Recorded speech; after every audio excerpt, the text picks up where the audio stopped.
¿Cómo se diseña y cómo se ejecuta un riego con gravilla? Es lo que vamos a ver en este vídeo.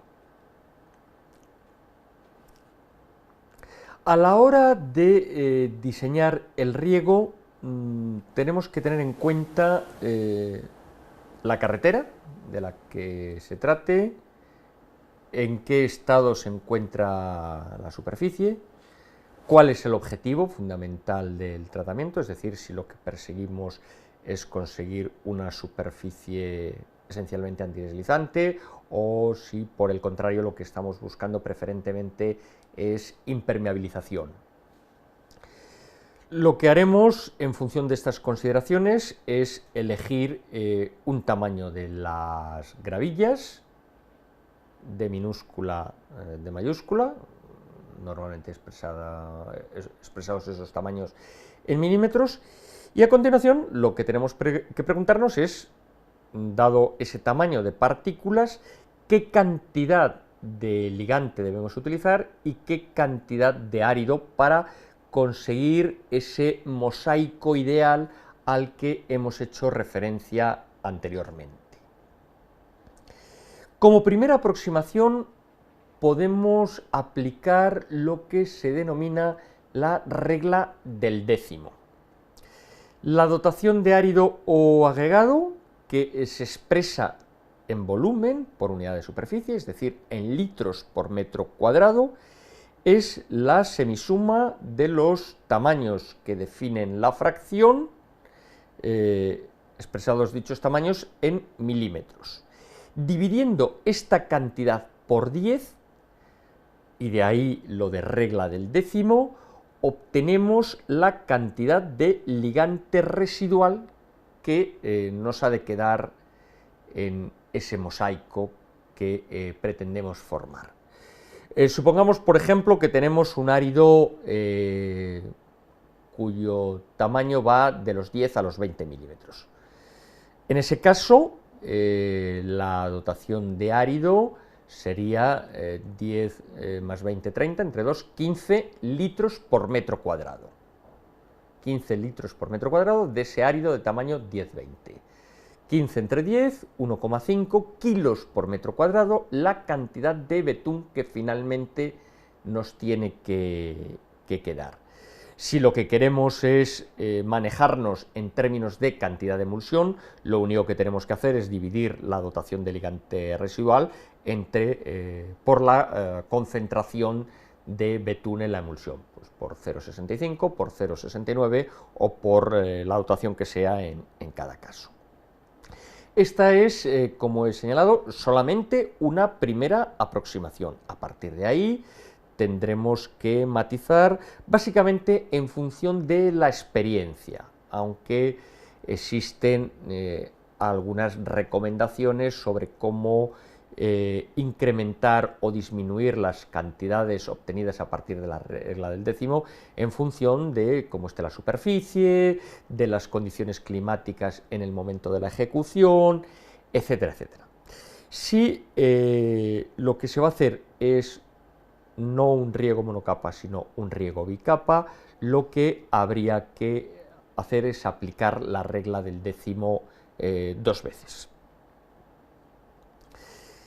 La ejecución consta de una serie de fases que, como se ve aquí, hemos estructurado en fases previas, lo que es la ejecución del riego propiamente dicha, y finalmente unas operaciones de terminación. Las fases previas incluyen todas aquellas cosas que hay que hacer, que se deben hacer antes de proceder a la ejecución del riego en sentido estricto. Por ejemplo, limpiar la superficie, barrerla, imprimarla si es necesario, por el contrario, enarenarla parcialmente en aquellas zonas en las que hubiera eventualmente manchas de betún, eliminar las irregularidades, lo que denominamos baches, etcétera, etcétera.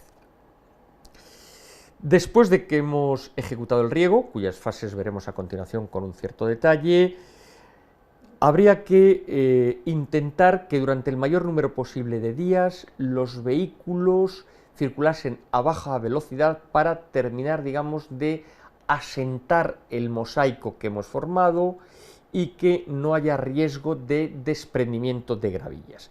En todo caso, siempre va a haber un cierto desprendimiento de gravillas, por lo cual, al cabo de algunas semanas, habrá que retirarlas mediante, normalmente, una combinación de barrido y aspiración. Vamos a ver lo que son las fases del riego en sentido estricto. En primer lugar, lo que tenemos a la izquierda, lo que hacemos es regar la superficie con la emulsión.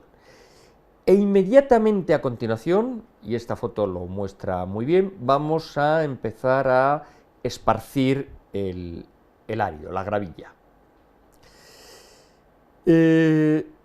La extensión de la gravilla se puede hacer simplemente como veíamos en la fotografía, y es a lo que responden la mayor parte de los esquemas que tenemos en esta diapositiva, a una compuerta o un dispositivo relativamente sencillo que se acopla en la parte posterior de la caja del camión. Sin embargo, lo ideal sería utilizar equipos específicos, equipos autopropulsados, que se alimentan desde el camión y que sirven para extender de manera absolutamente uniforme la gravilla. Son lo que denominamos gravilladoras, que el modelo más habitual está esquematizado aquí abajo a la derecha.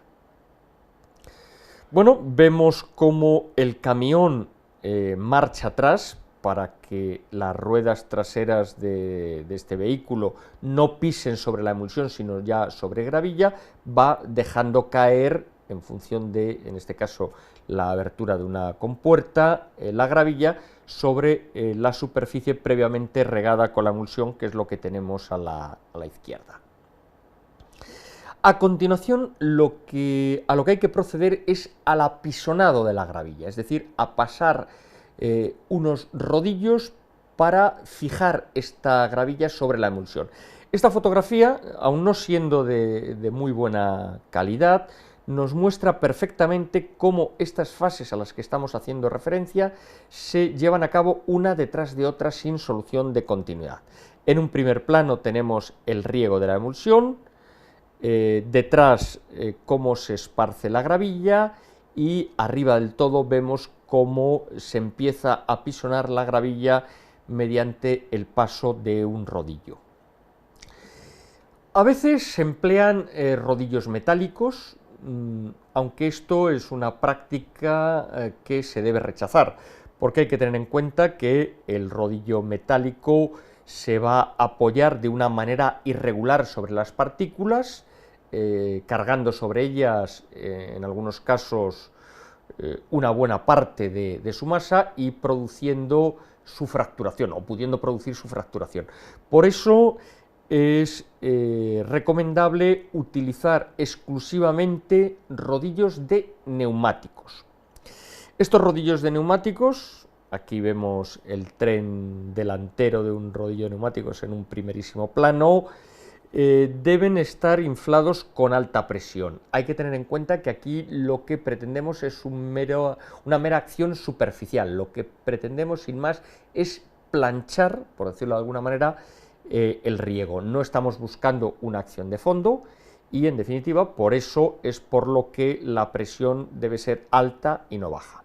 Cuando hablamos de presiones altas y presiones bajas, pues presiones altas estamos hablando de 0,7, 0,8 megapascales, que es lo que habría que emplear aquí, mientras que cuando hablamos de presiones bajas estaríamos hablando de 0,3, 0,4 megapascales. Si ha habido un exceso de gravillas, de entrada hay que retirar ese exceso manualmente, y como ya hemos señalado, después de que durante el mayor número posible de días hayan estado circulando los vehículos a velocidad controlada, lo más baja posible, digamos 30-40 km por hora, pues lo que hay que pasar es una barredora aspiradora para retirar las gravillas que en esas edades tempranas se hayan podido desprender.